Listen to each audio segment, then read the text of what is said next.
Hello friend, आप सभी का आपके अपने यूट्यूब चैनल ब्राइट बुद्धि में आप सभी का स्वागत है। तो हम यहाँ पर घटना चक्र पूर्व अवलोकन की बुक की हम यहाँ पे एनालिसिस कर रहे हैं, जिसमें से आज लो आयस टॉपिक्स होगा। इससे पहले हमने घटना चक्र पूर्व अवलोकन के कई सारी क्लास को ले चुका हूँ। अगर आप नहीं देखे हैं तो प्लेलिस्ट में जाकर के शेष अध्याय को देख सकते हैं। ये एग्ज़ाम की दृष्टि से बहुत ही इम्पोर्टेंट क्लास है। तो ये PYQ है। क्या है PYQ? बीपीएससी का क्या है? PYQ है। तो आप इसे ज़रूर देखें, क्योंकि ये बीपीएससी TRE 4.0 के लिए बहुत ही इम्पोर्टेंट क्लास है। बीपीएससी TRE 4.0 के लिए बहुत ही इम्पोर्टेंट क्लास है। तो आप सभी को इस वीडियो को ज़रूर देखना चाहिए और इसे बार बार रिवीजन करके ही जाएं, क्योंकि यहीं से ही अक्सर एग्जाम में पूछे जाते हैं। तो चलिए शुरू करते हैं। आज का हमारा जो टॉपिक्स होगा लौह अयस्क है, अर्थात खनिज लवण के बारे में सारा जानेंगे। तो पहला क्वेश्चन है कि भारत के कौन से दो राज्य सबसे बड़े पैमाने पर लौह अयस्क से संपन्न हैं? भारत के कौन से दो राज्य सबसे बड़े पैमाने पर लौह अयस्क से संपन्न हैं? तो इसमें से बी ऑप्शन सही होगा, मध्य प्रदेश और Orissa. Indian minerals year book 2020 के अनुसार दिए गए राज्यों में लौह अयस्क भंडार हेमेटाइट प्लस मैग्नेटाइट निम्नलिखित है। उड़ीसा जो है, उड़ीसा में अगर बात किया जाए तो उड़ीसा में कितना है? उड़ीसा में 75,58,816 टन। वही मध्य प्रदेश में 3,29,963 टन, बिहार में 27,14,000 टन एवं पश्चिमी बंगाल में अनुपलब्ध। इस प्रकार दिए गए प्रश्न हेतु विकल्प बी मध्य प्रदेश और उड़ीसा राज्य का युग्म सही उत्तर होगा। संपूर्ण भारत में लौह अयस्क हेमेटाइट और मैग्नेटाइट से संपन्न राज्यों में प्रमुख राज्य इस प्रकार हैं, जैसे कि कर्नाटक, उड़ीसा, झारखंड, छत्तीसगढ़। और हेमेटाइट की उपलब्धता वाले राज्यों में उड़ीसा, झारखंड, छत्तीसगढ़, कर्नाटक, गोवा आदि तथा मैग्नेटाइट की बहुलता वाले राज्यों में कर्नाटक, आंध्र प्रदेश, राजस्थान, तमिलनाडु आदि राज्य प्रमुख हैं। दूसरा है कि निम्नलिखित भारतीय राज्य में लौह अयस्क उपलब्ध नहीं हैं। निम्नलिखित भारतीय राज्य में लौह अयस्क उपलब्ध नहीं है। तो पंजाब में जो है, यहाँ लौह अयस्क उपलब्ध नहीं है। भारत में लौह अयस्क उत्पादन के 4 प्रमुख राज्य क्षेत्र हैं। एक है पूर्वी भारत, झारखंड एवं उड़ीसा। दूसरा है मध्य भारत या मध्य प्रदेश, छत्तीसगढ़, महाराष्ट्र। तीसरा है प्रायद्वीपीय भारत में, जिसमें कर्नाटक और गोवा आता है। और अन्य क्षेत्रों में आंध्र प्रदेश, राजस्थान, केरल, गुजरात, हरियाणा व पश्चिमी बंगाल है। उल्लेखनीय है कि प्रश्न काल में झारखंड बिहार का ही भाग था, अतः अभीष्ट उत्तर पंजाब होगा। तीसरा है कि निम्नलिखित लौह अयस्क में से बैलाडिया में किसका खनन होता है? निम्नलिखित लौह अयस्क में बैलाडिया में किसका खनन होता है? तो हेमेटाइट का खनन होता है। बैलाडीला खान जो होता है, बैलाडीला खान छत्तीसगढ़ के दंतेवाड़ा जिला में स्थित है। तो बैलाडीला खान छत्तीसगढ़ के दंतेवाड़ा जिला में स्थित है। यहाँ हेमेटाइट लौह अयस्क का खनन किया जाता है। हेमेटाइट उच्च गुणवत्ता वाला लौह अयस्क है। ये मुख्य रूप से छत्तीसगढ़, झारखंड, उड़ीसा, कर्नाटक, महाराष्ट्र, आंध्र प्रदेश एवं गोवा आदि राज्यों में पाया जाता है, जबकि अपेक्षाकृत कम गुणवत्ता वाले हेमेटाइट लौह अयस्क की प्राप्ति गोवा, कर्नाटक, आंध्र प्रदेश, राजस्थान एवं तमिलनाडु अन्य राज्यों में होती है। चौथा क्वेश्चन है कि पश्चिमी सिंहभूमि में स्थित चिड़िया की सबसे प्रसिद्ध विशेषता क्या है? पश्चिमी सिंहभूमि में स्थित चिड़िया की सबसे प्रसिद्ध विशेषता क्या है? तो यहाँ लौह अयस्क खनन इसकी विशेषता है। पश्चिमी सिंहभूमि में स्थित चिड़िया खान की सबसे प्रसिद्ध विशेषता लौह अयस्क खनन है। तांबा। निम्नलिखित में से भारत का कौन सा राज्य तांबे का सबसे बड़ा उत्पादक है? तो मध्य प्रदेश है जो सबसे बड़ा उत्पादक राज्य है। इंडियन मिनरल्स ईयर बुक 2020 के अनुसार भारत में तांबा का सर्वाधिक उत्पादन मध्य प्रदेश राज्य से होता है। मलाज खंड मध्य प्रदेश का प्रमुख तांबा उत्पादक क्षेत्र है। मध्य प्रदेश का प्रमुख तांबा उत्पादक क्षेत्र है। निम्नलिखित राज्यों में से किसमें तांबा अयस्क का सबसे बड़ा भंडार है? निम्नलिखित राज्यों में से किसमें तांबा अयस्क का सबसे बड़ा भंडार है? तो राजस्थान में तांबा का सबसे बड़ा भंडार है।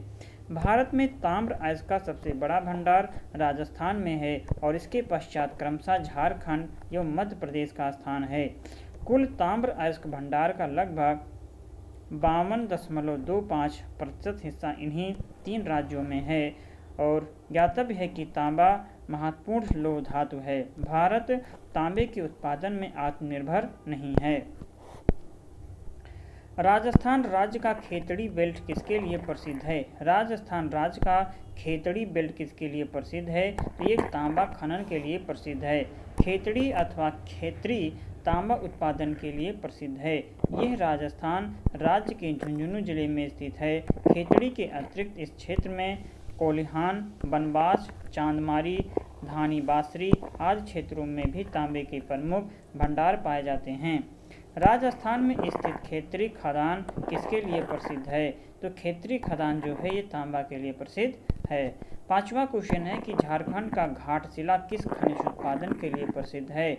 तो झारखंड का घाटशिला ये तांबा के लिए प्रसिद्ध है। झारखंड का घाटशिला तांबा उत्पादन के लिए प्रसिद्ध है। घाटशिला दुनिया की दूसरी सबसे गहरी खान तथा एशिया की पहली तांबे की खान है।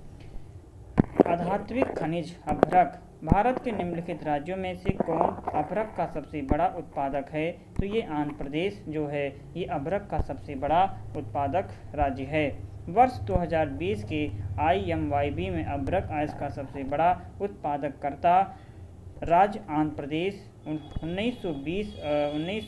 2019-20 में और इसके पश्चात राजस्थान का स्थान है। निम्न खनिजों में से किस खनिज के उत्पादन में भारत विश्व में अग्रणी है? तो इनमें से कोई नहीं, अर्थात वर्ल्ड मिनरल प्रोडक्शन 2018 और 22 के अनुसार वर्ष 2022 में अभ्रक का सबसे बड़ा उत्पादक चीन, तांबा का सबसे बड़ा उत्पादक चिली, जिप्सम का सबसे बड़ा उत्पादक संयुक्त राज्य अमेरिका तथा लौह अयस्क का सबसे बड़ा उत्पादक ऑस्ट्रेलिया है। अर्थात मिनरल प्रोडक्शन 2018-22 के अनुसार वर्ष में 2022 में अभ्रक का सबसे बड़ा उत्पादक चीन, तांबा का सबसे बड़ा उत्पादक चिली, का सबसे बड़ा उत्पादक संयुक्त राज्य अमेरिका और लौह अयस्क का सबसे बड़ा उत्पादक राज्य ऑस्ट्रेलिया है। ऊर्जा खनिज से संबंधित क्वेश्चन। कोयला। भारत में प्रथम कोयला खान कहाँ खोदी गई थी? भारत में प्रथम कोयला खान को कहाँ पर खोदा गया था? तो उत्तर होगा रानीगंज में। भारत में प्रथम कोयला खान रानीगंज में दामोदर नदी के तट पर खोदी गई। ये खनन 1774 ईस्वी से वाणिज्यिक कोयला खनन के रूप में की गई। कोयला उत्पादन में राज्यवार घटता हुआ क्रम बताइए। तो सबसे राज्यवार घटता तो सबसे ज़्यादा बिहार, मध्य प्रदेश, फिर पश्चिमी बंगाल, अर्थात पहला ऑप्शन सही है। प्रश्नकाल के दौरान संयुक्त बिहार राज्य, झारखंड सहित में कोयले का उत्पादन संयुक्त मध्य प्रदेश राज्य, छत्तीसगढ़ सहित से अधिक था, अतः अभीष्ट उत्तर ए सही है। इंडियन मिनरल्स ईयरबुक 2021 के अनुसार 2020-21 में भारत के अग्रणी कोयला उत्पादक राज्य निम्न प्रकार हैं: छत्तीसगढ़, उड़ीसा और झारखंड। कोरबा कोयला क्षेत्र अवस्थित है कहाँ पर? तो जो कोरबा कोयला क्षेत्र है ये छत्तीसगढ़ में स्थित है। कोरबा कोयला क्षेत्र छत्तीसगढ़ के कोरबा जिले में हसदेव नदी बेसिन क्षेत्र में अवस्थित है। कोरबा कोयला क्षेत्र राज्य का प्रमुख कोयला क्षेत्र है। इसके समीप ही कोरबा ताप विद्युत केंद्र भी अवस्थित है। झारखंड में कोयला की खानें स्थित हैं तो ये झरिया में, झारखंड में कोयला की खानें झरिया में स्थित हैं। झरिया कोयला क्षेत्र झारखंड के धनबाद जिले में स्थित है और देश के अधिकांश कोकिंग कोयला का भंडार यहीं पर स्थित है। जबकि जमशेदपुर मुख्यतः इस्पात उद्योग के लिए लोहरदगा बॉक्साइट उत्पादन के लिए तथा रांची भारी मशीनों के निर्माण के लिए प्रसिद्ध है। झारखंड के झरिया क्षेत्र में मुख्यतः क्या पाया जाता है? झारखंड के झरिया क्षेत्र में मुख्यतः क्या पाया जाता है, तो वहाँ पर कोयला पाया जाता है। इंडियन मिनरल्स ईयरबुक 2015 के अनुसार कोयला क्षेत्र के प्रमाणिक और कुल भंडार इस प्रकार हैं। झरिया झारखंड में प्रमाणिक भंडार मिलियन टन में और कुल भंडार मिलियन टन में। तो झरिया झारखंड में कितना है, तो 15,127.29 मिलियन टन।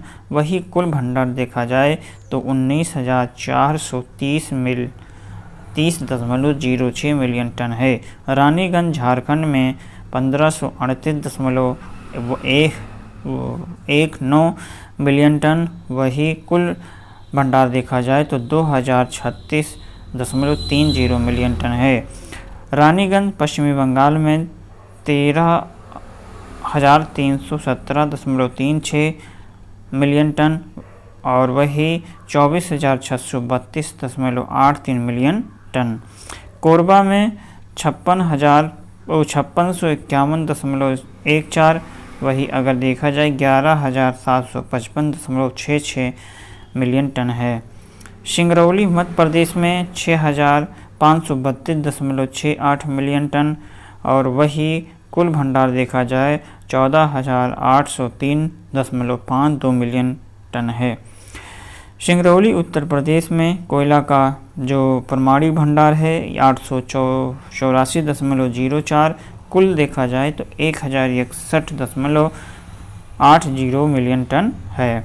आंकड़ों से स्पष्ट है कि रानीगंज में सर्वाधिक कोयला भंडार है इंडियन मिनरल्स ईयरबुक 2021 के अनुसार।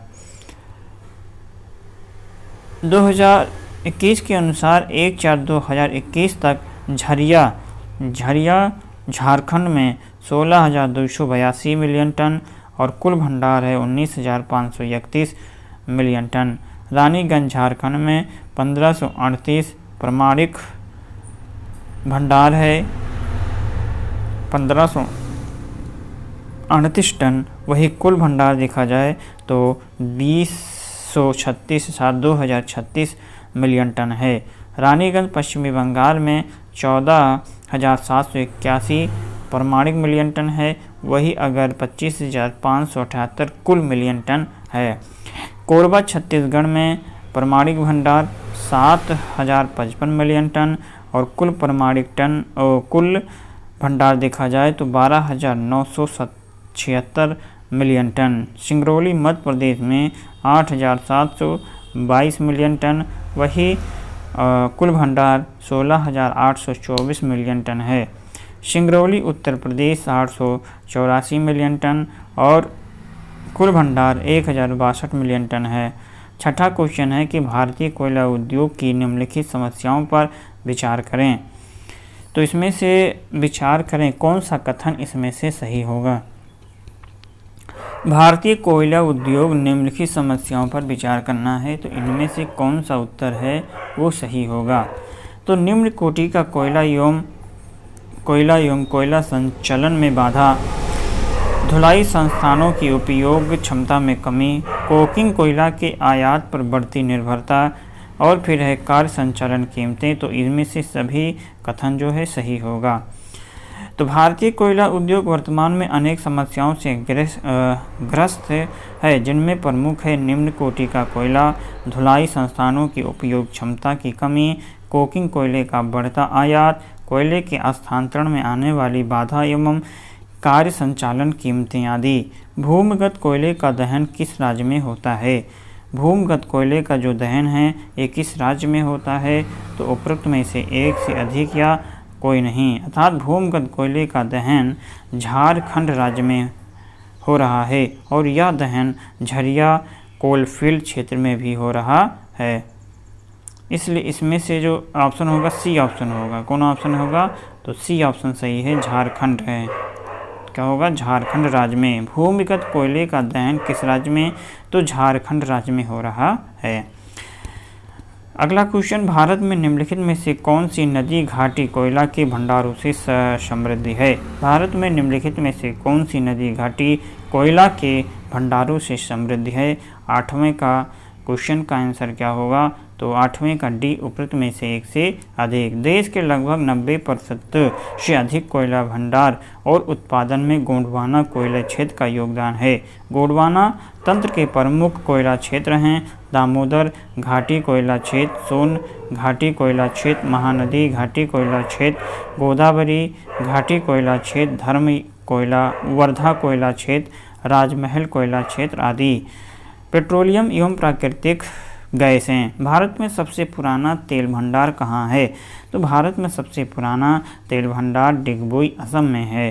भारत में सबसे पुराना तेल का भंडार डिगबोई असम में है और ये ब्रह्मपुत्र घाटी का तेल भंडार है।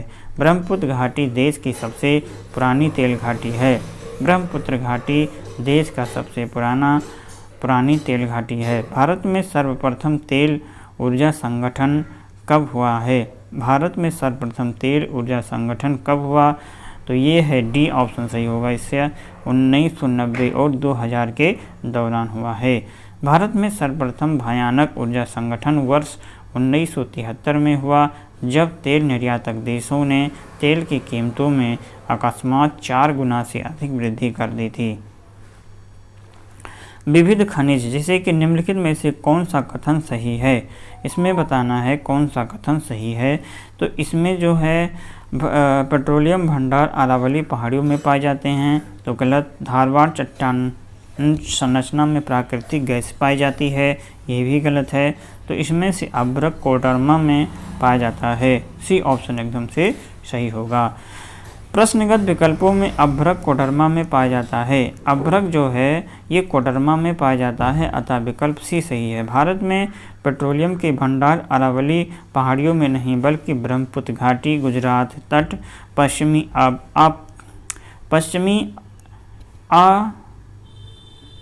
अपतटीय क्षेत्र तथा पूर्वी अपतटीय क्षेत्र में पाए जाते हैं। धारवाड़ चट्टानें प्राकृतिक गैस के लिए नहीं है बल्कि धात्विक खनिजों यथा सोना, मैग्नीज, लोहा, तांबा, टंगस्टन, क्रोमियम एवं जस्ता के लिए प्रसिद्ध है। प्राकृतिक गैस अधिकांशतः खनिज तेल के साथ मिलती है। भारत में प्राकृतिक गैस की शीर्ष उत्पादक क्षेत्रों में अपतटीय असम, गुजरात एवं राजस्थान के क्षेत्र शामिल हैं। भारत का कौन सा राज्य थोरियम उत्पादन में अग्रणी है? भारत का कौन सा राज्य है जो थोरियम उत्पादन में अग्रणी है? अर्थात केरल होगा, ये थोरियम उत्पादन में अग्रणी है। प्रश्नगत विकल्पों में केरल थोरियम उत्पादन में अग्रणी है। मोनाजाइट थोरियम का मुख्य स्रोत है।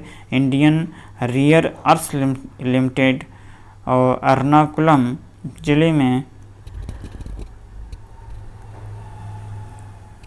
जिले में उद्योग मंडल अल्वा में स्थित संयंत्र में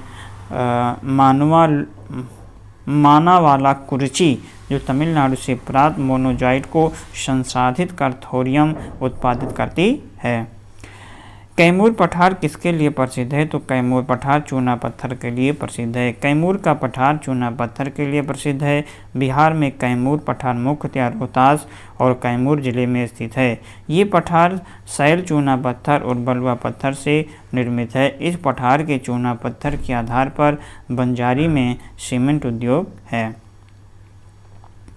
विद्युत ऊर्जा तापीय बाढ़ सुपर थर्मल पावर स्टेशन किस राज्य में स्थित है? बाढ़ सुपर थर्मल पावर स्टेशन किस राज्य में? तो बिहार राज्य में स्थित है। बाढ़ super thermal power station Bihar राज्य के पटना में स्थित है और इसकी कुल अनुमोदित क्षमता 3300 मेगावाट एवं संस्थापित क्षमता 1320 मेगावाट है। इसके यूनिट 4 को वर्ष 2014 में, यूनिट 5 को वर्ष 2016 में प्रारंभ किया गया। भारत के निम्नलिखित बंदरगाहों को उत्तर से दक्षिण दिशा में व्यवस्थित कीजिए। तो ये मछलीपट्टनम, भारत के निम्नलिखित बंदरगाहों को उत्तर से दक्षिण दिशा में व्यवस्थित कीजिए। तो इसमें से जो बी ऑप्शन है 4, 1, 2, 3 उत्तर से दक्षिण में। तो सबसे पहले क्या होगा? विशाखापट्टनम, फिर होगा इसके बाद काकीनाडा, फिर है दूसरा मछलीपट्टनम, फिर तीसरा आएगा नागपट्टनम। भारत के बंदरगाहों का उत्तर से दक्षिण दिशा में व्यवस्थापन इस प्रकार है। पहले विशाखापट्टनम, काकीनाडा, मछलीपट्टनम और फिर विशाखापट्टनम। भारत के निम्नलिखित थर्मल पावर प्रोजेक्ट को पूर्व से पश्चिम दिशा में व्यवस्थित कीजिए। तो पूर्व से पश्चिम दिशा सी ऑप्शन सही होगा। 2, 3, 4, 1। 2 नामपुर, 3 ओबरा, 4 परीक्षा और पहला होगा कोटा। उपयुक्त थर्मल पावर प्रोजेक्ट का पूर्व से पश्चिम दिशा में सही क्रम होगा नामपुर जो असम में है, फिर ओबरा सोनभद्र उत्तर प्रदेश, परीक्षा जो झांसी उत्तर प्रदेश, फिर कोटा राजस्थान में।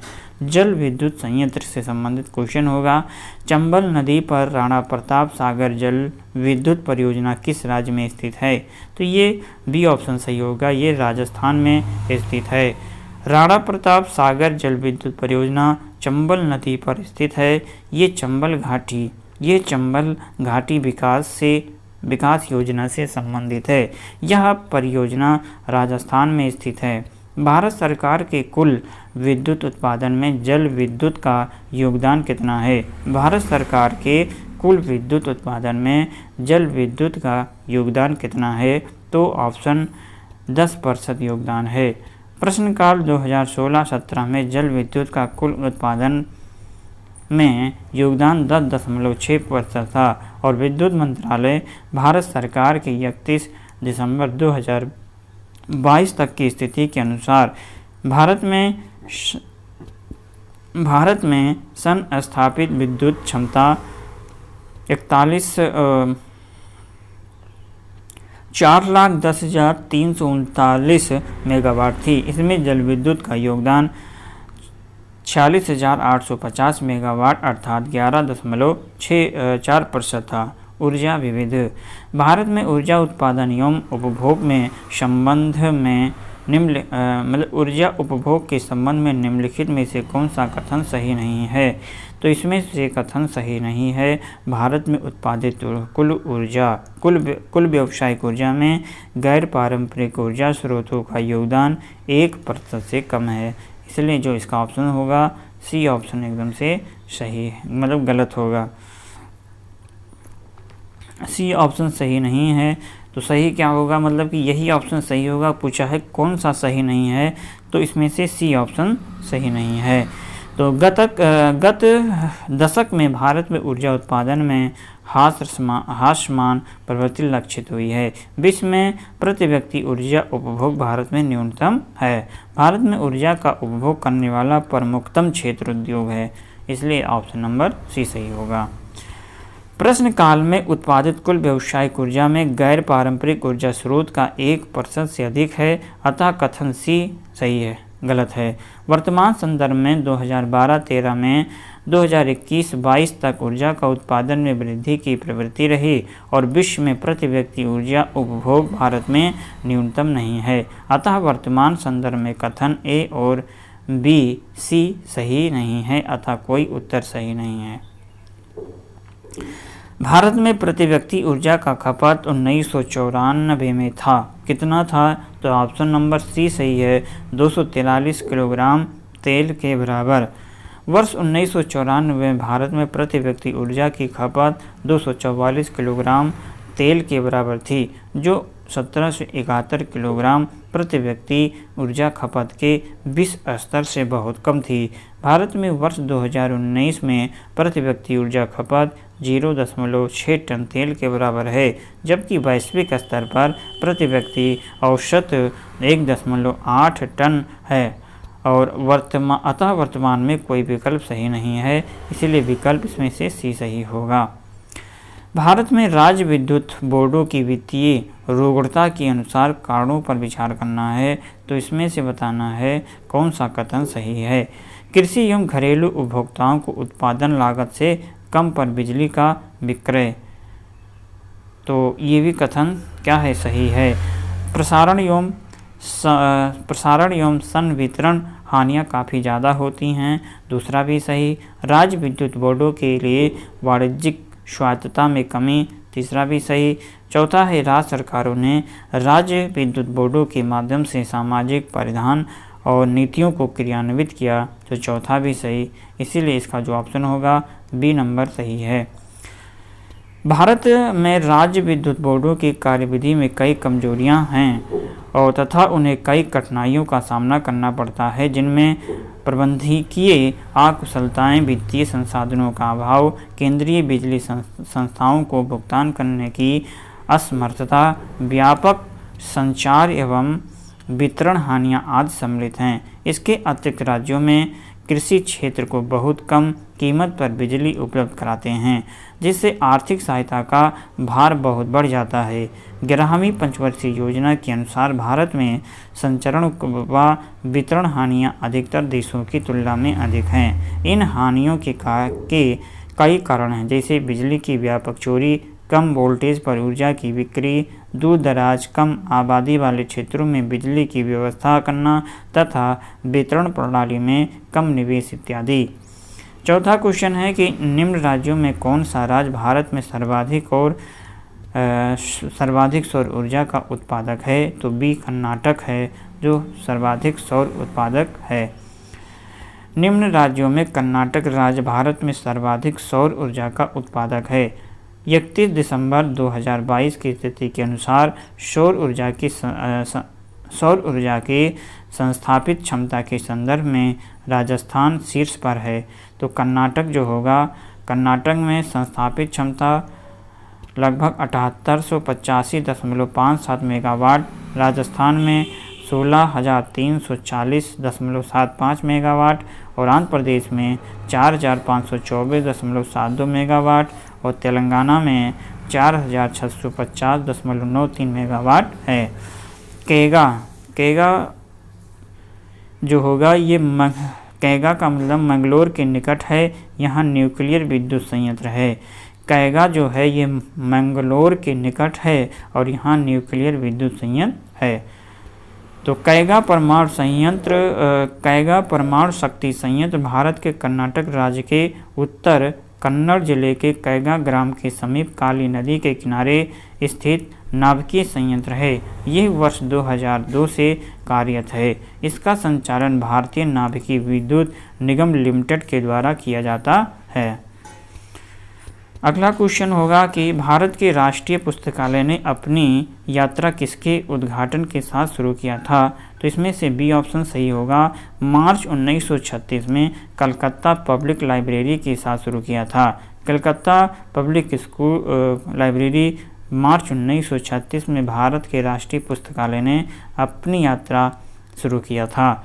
पुस्तकालय का इतिहास दस्तावेजों की संग्रह को व्यवस्थित करने के पहले प्रयासों से शुरू हुआ। राष्ट्रीय पुस्तकालय का इतिहास 21 मार्च 1936 में कलकत्ता पब्लिक लाइब्रेरी के गठन के साथ शुरू हुआ। यह एक गैर सरकारी संस्थान थी तथा मालिकाना आधार पर चलाया जाता था। उद्योग लौह एवं इस्पात उद्योग।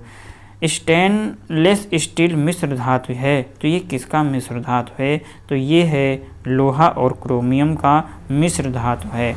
स्टेनलेस जिसे धब्बा रहित स्टील बनाने में सामान्यतः क्रोमियम एवं निकेल का वो प्रयोग में लाया जाता है और इन दोनों को ही लौह धातु के साथ मिला करके कुछ मात्रा में कार्बन डाल करके स्टेनलेस स्टील तैयार कर लिया जाता है।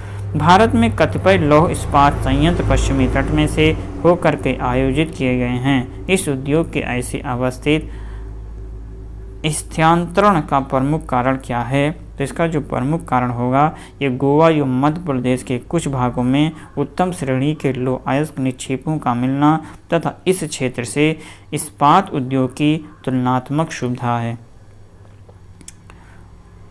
तो बी ऑप्शन इसका होगा।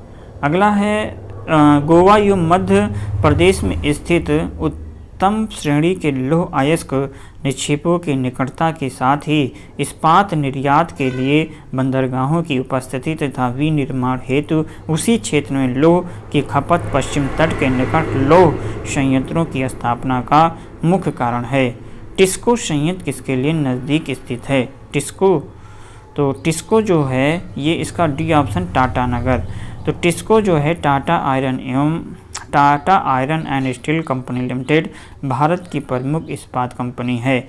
टाटा नगर जो जमशेदपुर में स्थित है, इस कारखाने की स्थापना सन 1907 में की गई थी। अब इसे टाटा स्टील के नाम से जाना जाता है। Tata iron and steel company TISCO की स्थापना किस वर्ष हुई थी, जिससे ये भारत में पहले बड़े पैमाने पर स्टील उत्पादक बना? ये 1907 में हुआ था। बी ऑप्शन सही है। Tata iron and steel company TISCO की स्थापना जमशेद जी नुसरवान जी टाटा ने वर्ष 1907 में किया था। वर्तमान में इसे टाटा स्टील लिमिटेड के नाम से जाना जाता है, जो एक भारतीय बहुराष्ट्रीय इस्पात निर्माण कंपनी है। एल्युमिनियम एवं ताम्र उद्योग निम्नलिखित स्थानों में कहाँ तांबा उद्योग स्थापित है? तो ये तांबा उद्योग खेतड़ी में स्थापित है। खेतड़ी राजस्थान के झुंझुनू जिले में स्थित है और ये तांबा उद्योग के लिए प्रसिद्ध है। यहाँ तांबे की खदानें पाई जाती हैं। हिंदुस्तान कॉपर लिमिटेड के अधीन यहाँ कॉपर प्रोजेक्ट चलाया जा रहा है, जबकि तारापुर परमाणु ऊर्जा, टीटागढ़ कागज उद्योग तथा रांची इंजीनियरिंग उद्योग के लिए प्रसिद्ध है। विविध उद्योग से संबंधित क्वेश्चन है कि तमिलनाडु में सर्वाधिक सूती वस्त्र के कारखाने कहाँ पर पाए जाते हैं? तमिलनाडु में सर्वाधिक सूती वस्त्र के कारखाने पाए जाते हैं कोयम्बटूर में पाया जाता है। तो तमिलनाडु के कोयम्बटूर में सर्वाधिक सूती वस्त्र के कारखाने हैं। कोयम्बटूर में लगभग 919 सूती वस्त्र मिले, जो तमिलनाडु के कुल मिलों का 40% है। भारत में सर्वाधिक सूती वस्त्र के कारखाने तमिलनाडु में हैं। उसके बाद महाराष्ट्र एवं आंध्र प्रदेश में है। निम्नलिखित में से कौन सा उद्योग का केंद्र है? बी ऑप्शन इसका सही होगा, भीलवाड़ा। दिए गए विकल्पों में भीलवाड़ा वस्त्र उद्योग का केंद्र है और ज्ञातव्य है कि भीलवाड़ा राजस्थान राज्य का एक शहर है। बिहार में डालमिया नगर किसके लिए प्रसिद्ध है? बिहार में डालमिया नगर किसके लिए प्रसिद्ध है? तो ये सीमेंट के लिए प्रसिद्ध है। बिहार में डालमिया नगर मुख्य रूप से सीमेंट के लिए प्रसिद्ध है। इसके अतिरिक्त यहाँ चीनी, कागज, केमिकल आदि उद्योग स्थापित है। भारत का प्रथम उर्वरक संयंत्र कहाँ लगा था? तो भारत का प्रथम उर्वरक संयंत्र जो है देखा जाए तो भारत में सार्वजनिक क्षेत्र का प्रथम उर्वरक संयंत्र वर्ष 1951 में बिहार, वर्तमान में झारखंड के सिंदरी में स्थापित किया गया। इसके बाद नागल पंजाब उर्वरक संयंत्र स्थापित हुआ था और भारत का प्रथम उर्वरक संयंत्र वर्ष 1906 में रानीपेट तमिलनाडु में लगाया गया था। तो इसमें से दो चीज़ें आ गई, एक है नागल भी और सिंदरी, इसलिए इसमें से जो है इसलिए स्टार है, विवादित प्रश्न था। तो आप समझ सकते हैं कि भारत का प्रथम उर्वरक संयंत्र जो स्थापित 1906 में रानीपेट तमिलनाडु में, जो कि ऑप्शन में नहीं दिया हुआ है। भारत में सार्वजनिक क्षेत्र का प्रथम उर्वरक संयंत्र जो है 1951 में बिहार, वर्तमान में झारखंड के सिंदरी में स्थापित किया गया था। तो इसमें से कई सारे ऑप्शन हैं और इसके बाद नागल पंजाब में और इसके बाद 1906 में रानीपेट तमिलनाडु में किया गया था, इसलिए ये स्टार है, विवादित प्रश्न है। अखबारी कागज उद्योग निम्नलिखित में से किस स्थान पर अवस्थित है? तो ये नेपा नगर में अवस्थित है। नेपा नगर मध्य प्रदेश राज्य के बुरहानपुर जिले में स्थित एक औद्योगिक नगर है जो अखबारी कागज उद्योग के लिए प्रसिद्ध है। छठवां क्वेश्चन होगा कि छत्तीसगढ़ में सीमेंट उद्योग विकसित है क्योंकि यहाँ मुख्य रूप से उपलब्ध है। छत्तीसगढ़ में सीमेंट उद्योग विकसित है क्योंकि यहाँ पर मुख्य रूप से क्या उपलब्ध है? आधारभूत उद्योगों में लौह इस्पात के पश्चात राज्य में सीमेंट उद्योग का स्थान है। राज्य में चूना पत्थर और सस्ता श्रम के कारण सीमेंट उद्योग का पर्याप्त विकास हुआ। राज्य में प्रथम सीमेंट कारखाना ACC के द्वारा वर्ष 1964 में दुर्ग के जामुल नामक स्थान पर स्थापित किया गया था। तो यहाँ पे सस्ता श्रम भी है, चूना पत्थर भी है और इसलिए इसमें जो होगा एक से अधिक उत्तर सही होगा, इसलिए यहाँ पे स्टार लगाया गया है। सातवां क्वेश्चन है कि निम्नलिखित स्थानों को उद्योगों से मिलाइए तथा नीचे दिए गए कोड की सहायता से सही उत्तर का चयन करना है। तो इसमें से स्थान और उद्योग को बताना है। बेंगलुरु में कौन सा उद्योग है? कोरबा कौन से उद्योग के लिए प्रसिद्ध है? जमशेदपुर टाटा जो है ये लौह इस्पात के लिए, अर्थात डी का 1 के साथ लास्ट में ही ऑप्शन, इसीलिए सी ऑप्शन ही इसका सही होगा। तो लगा सकते हैं जो बेंगलुरु है ये एल्युमिनियम के लिए प्रसिद्ध है। कोरबा जो है ये तीसरा वायुयान के लिए प्रसिद्ध है। जमशेदपुर सी का 1 के साथ लगाना है, तो ये नहीं होगा, सी का 1 के साथ लगाना है। तो डी ऑप्शन सही होगा। कौन सा ऑप्शन? डी ऑप्शन ही सही होगा, सी का 1 के साथ है। तो बेंगलुरु जो होगा ये वायुयान के लिए, कोरबा एल्युमिनियम के लिए, जमशेदपुर लौह इस्पात उद्योग के लिए और मझालखंड जो है तांबा के लिए प्रसिद्ध है, इसलिए इसका डी ऑप्शन सही है।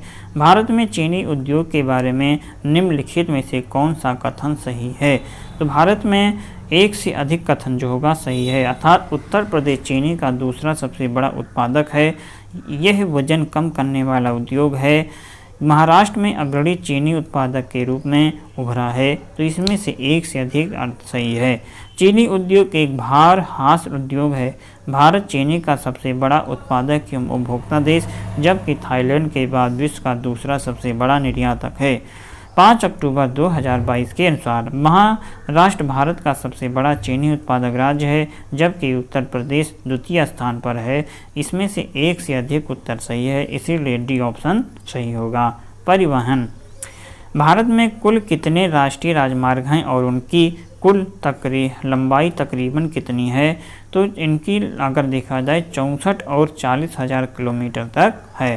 प्रश्नकाल के संदर्भ में वर्ष 2001 में राष्ट्रीय राजमार्ग की संख्या 64 और लंबाई 40,000 किलोमीटर थी। 31 दिसंबर 2022 की स्थिति के अनुसार भारत में कुल राष्ट्रीय राजमार्ग की अनुमानित लंबाई जो है ये 1,44,955 किलोमीटर है। स्वर्णिम चतुर्भुज क्या है? तो स्वर्णिम चतुर्भुज जो है ये राष्ट्रीय राजमार्ग परियोजना है।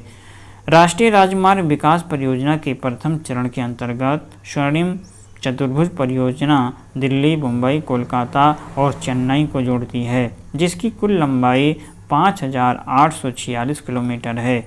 उत्तर दक्षिण गलियारा श्रीनगर से कन्याकुमारी को जोड़ता है और पूर्व पश्चिम गलियारा सिलचर से पोरबंदर को जोड़ता है, तो इसलिए इसका ऑप्शन जो होगा सी सही है। भारत का 40% सड़क परिवहन होता है, तो ये राष्ट्रीय राजमार्ग से भारत का 40% सड़क मार्ग जो है सड़क परिवहन होता है राष्ट्रीय राजमार्ग से। 31 मार्च 2021-19 तक राष्ट्रीय राजमार्गों की कुल लंबाई 1,32,499 किलोमीटर है, जो देश के कुल सड़कों की लंबाई का मात्र 2.09% है। किंतु संपूर्ण देश में सड़क परिवहन का लगभग 40% यातायात राष्ट्रीय राजमार्गों के द्वारा ही संपन्न होता है। सड़क परिवहन और राजमार्ग मंत्रालय की वार्षिक रिपोर्ट 2022-23 के अनुसार देश में राष्ट्रीय राजमार्ग की कुल लंबाई 1,44,995 किलोमीटर है। चौथा है कि निम्नलिखित में से कौन से दो कौन सा चरम स्थान पूर्व पश्चिम गलियारे से जुड़ा हुआ है? तो सिलचर और पोरबंदर, अर्थात सी ऑप्शन सही है। पूर्व पश्चिम गलियारा सिलचर असम तथा पोरबंदर गुजरात को जोड़ता है। उत्तर दक्षिण गलियारा श्रीनगर को कन्याकुमारी से जोड़ता है।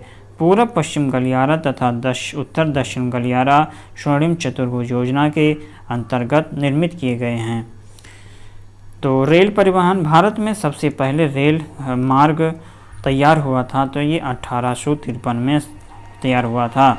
भारत में लॉर्ड डलहौजी के काल में सर्वप्रथम रेल मार्ग 1853 ईस्वी में बनकर तैयार हुआ, जिस पर 16 अप्रैल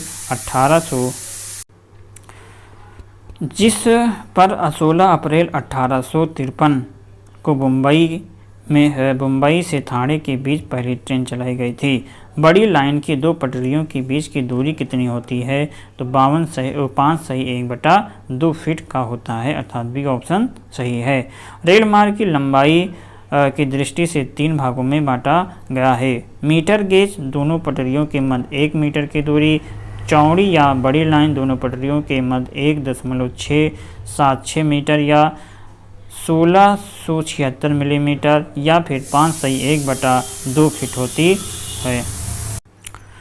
और छोटी लाइन दोनों पटरियों के मध्य 762 मिलीमीटर या 610 मिलीमीटर की दूरी होती है। रेलवे का जोन मुख्यालय हाजीपुर स्थित है। तो हाजीपुर ये बिहार में स्थित है। वर्तमान में भारतीय रेलवे को 17 जोन अर्थात मुख्यालय में बांटा गया है। इसमें से एकमात्र पूर्व मध्य रेलवे का मुख्यालय बिहार के हाजीपुर में है। हाजीपुर मुख्यालय ने 1 अक्टूबर 2002 से सुचारू रूप से कार्य करना प्रारंभ किया। फरवरी 2019 में 18वें जोन के रूप में दक्षिणी तटीय रेलवे विशाखापट्टनम के गठन की घोषणा की गई है। चौथा क्वेश्चन कि निम्नलिखित नंबर की राजधानी ट्रेनों में से कौन सी एक अधिकतम दूरी तय करती है? तो इसमें से जो बी ऑप्शन है त्रिवेंद्रम सेंट्रल, ये अधिकतम दूरी को तय करती है। त्रिवेंद्रम जो तिरुवनंतपुरम सेंट्रल राजधानी यात्री ट्रेन अधिकतम दूरी तय करती है। ये लगभग 3149 किलोमीटर दूरी तय करती है। ये तिरुवनंतपुरम सेंट्रल से हजरत निजामुद्दीन के बीच चलती है, जबकि डिब्रूगढ़ टाउन 2462 किलोमीटर, बेंगलुरु राजधानी 2365 किलोमीटर तथा चेन्नई सेंट्रल 2175 किलोमीटर की दूरी तय करती है।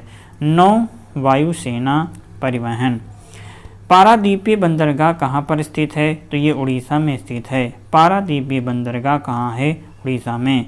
पारादीपीय बंदरगाह का विकास कोलकाता विशाखापट्टनम बंदरगाहों के भार को कम करने के उद्देश्य से उड़ीसा तट के पास किया गया था। यहाँ से मुख्यतः जापान को लौह अयस्क का निर्यात किया जाता है, इसलिए ऑप्शन इसमें नहीं। दूसरा ऑप्शन है कि मार्मुगाओ पत्तन कहाँ पर स्थित है? तो ये गोवा में स्थित है। मार्मुगाओ पत्तन जो है ये जुआरी नदी के मुहाने पर गोवा राज्य में स्थित है। तीसरा है कि भारत का 13वां प्रधान बंदरगाह किस राज्य में स्थापित किया जाने वाला है? भारत का 13वां प्रधान बंदरगाह किस राज्य में स्थापित किया जाने वाला है? तो ये महाराष्ट्र में। भारत का 13वां प्रधान बंदरगाह महाराष्ट्र राज्य में स्थापित किया जाने का निर्णय केंद्रीय मंत्रिमंडल ने 5 फरवरी 2020 को लिया गया और ये बंदरगाह महाराष्ट्र में दहानु के निकट वधावन में स्थापित किया जाएगा। राष्ट्रीय राजमार्ग 1 जो है ये किससे जोड़ता है? तो ये हल्दिया को इस्लामाबाद से जोड़ता है। राष्ट्रीय जल मार्ग 1 जोड़ता है हल्दिया को इस्लामाबाद से। गंगा भागीरथी हुगली नदी जलमार्ग राष्ट्रीय जलमार्ग नंबर 1 है और ये प्रयागराज इलाहाबाद से हल्दिया तक है तथा भारत का सबसे बड़ा आंतरिक जलमार्ग है। जवाहर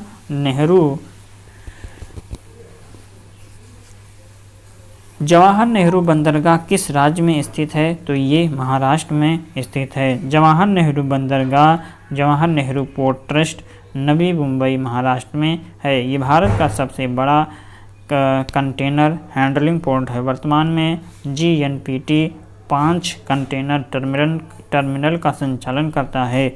जवाहर नेहरू का port container terminal Nhava Sheva international container terminal, gateway terminal India private limited, Nhava Sheva international gateway terminal और Navi commission Bharat Mumbai container terminal private limited है। विविध प्रश्न में वो दर्रा जो सर्वाधिक ऊंचाई में स्थित है, तो इनमें से कोई नहीं, अर्थात दिए गए विकल्प में नाथुला सर्वाधिक ऊंचाई पर स्थित है।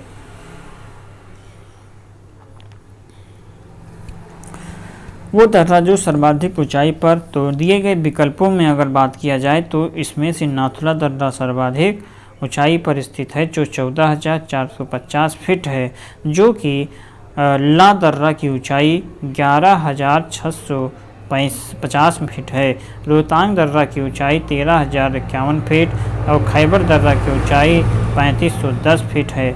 परंतु भारत का सर्वाधिक ऊंचाई में अवस्थित दर्रा योंगजी दीवान जो 5890 मीटर है, चूँकि विकल्प में नहीं दिया हुआ है इसलिए ऑप्शन इसमें से ई माना जाएगा। तो निम्नलिखित अगर बात करा जाएगा तो नाथुला दर्रा सबसे ऊंचाई पर स्थित होगा, नहीं तो भारत का सबसे ऊंचाई पर स्थित दर्रा योंगजी दीवान है। भारत में घड़ियाल प्रजनन केंद्र कहाँ पर स्थापित किया गया है? भारत में घड़ियाल प्रजनन केंद्र कहाँ पर स्थापित? तो ये मुरैना मध्य प्रदेश में स्थापित है। घड़ियालों को भूटान, पाकिस्तान और म्यांमार में विलुप्त घोषित किया गया। भारत और नेपाल उनके पुनर्वास के लिए प्रयत्न कर रहे हैं। ऐसे ही प्रयत्नों में से एक है मुरैना मध्य प्रदेश के पास देवरी में घड़ियाल प्रजनन केंद्र। गंगा डेल्टा के सदाबहार वन क्षेत्र को क्या कहते हैं? गंगा डेल्टा के सदाबहार वन क्षेत्र को क्या कहा जाता है? तो इसमें से बी ऑप्शन सुंदर वन कहते हैं। सुंदरवन मैंग्रोव वन दुनिया की सबसे बड़े वनों में से एक बंगाल की खाड़ी में गंगा, ब्रह्मपुत्र व मेघना नदियों के डेल्टा पर स्थित है। ये क्षेत्र अपने जीवों की विस्तृत श्रृंखलाओं के लिए जाना जाता है। ये क्षेत्र अपने जीवों की विस्तृत श्रृंखलाओं के लिए जाना जाता है। निम्नलिखित में से किस राज्य में नगरीकरण सर्वाधिक है? निम्नलिखित में से किस राज्य में नगरीकरण सर्वाधिक है? तो इसमें से पहला ऑप्शन गोवा उत्तर होगा। 2021 की जनगणना के अनुसार भारत का सर्वाधिक नगरीकृत राज्य गोवा, जो विकल्प ए सही होगा। अगला क्वेश्चन है कि भारतवर्ष में सर्वप्रथम दूरभाष का दुष्प्रभाव किस वर्ष हुआ था? तो ये 1851 में हुआ था। भारत में 1851 में सर्वप्रथम टेलीग्राफ सेवा कोलकाता और डायमंड हार्बर के बीच शुरू की गई। 1881 ईस्वी में इंग्लैंड की ओरिएंटल टेलीफोन कंपनी लिमिटेड ने भारत में कलकत्ता, बॉम्बे, मद्रास, अहमदाबाद तथा कराची में टेलीफोन एक्सचेंज स्थापित किए गए। आगे 28 जनवरी 1882 को टेलीफोन सेवा की औपचारिक स्थापना की गई। निम्नलिखित में से किस राज्य में कांगेर घाटी राष्ट्रीय उद्यान स्थित है? निम्नलिखित में से किस राज्य में कांगेर घाटी राष्ट्रीय उद्यान स्थित? तो इसमें से बी ऑप्शन छत्तीसगढ़ में। कांगेर घाटी राष्ट्रीय उद्यान छत्तीसगढ़ में स्थित है। इस पार्क का नाम कांगेर नदी से लिया गया है। कांगेर घाटी को राष्ट्रीय उद्यान का दर्जा 1982 में प्रदान किया गया था। 1954 में किन दो देशों के बीच कोसी सिंचाई एवं जल विद्युत परियोजना समझौता हस्ताक्षरित हुआ था? तो इसमें से सी ऑप्शन भारतवर्ष और नेपाल। भारतवर्ष और नेपाल के बीच 1954 में कोसी सिंचाई एवं जल विद्युत परियोजना समझौता हस्तांतरित हुआ था। भारत और नेपाल के बीच गंडक परियोजना पर वर्ष 1959 में हस्ताक्षर हुआ था। अगला है कि आर यल सिंह के वर्गीकरण स्कीम के अनुसार बिहार किस प्रकार के जलवायु प्रदेश में आता है? तो ये आता है उपार्ध संक्रमणकालीन जलवायु प्रदेश के अंतर्गत। आर यल सिंह के वर्गीकरण स्कीम के अनुसार बिहार उपार्ध संक्रमणकालीन या उपार्ध समशीतोष्ण प्रकार के जलवायु प्रदेश में आता है।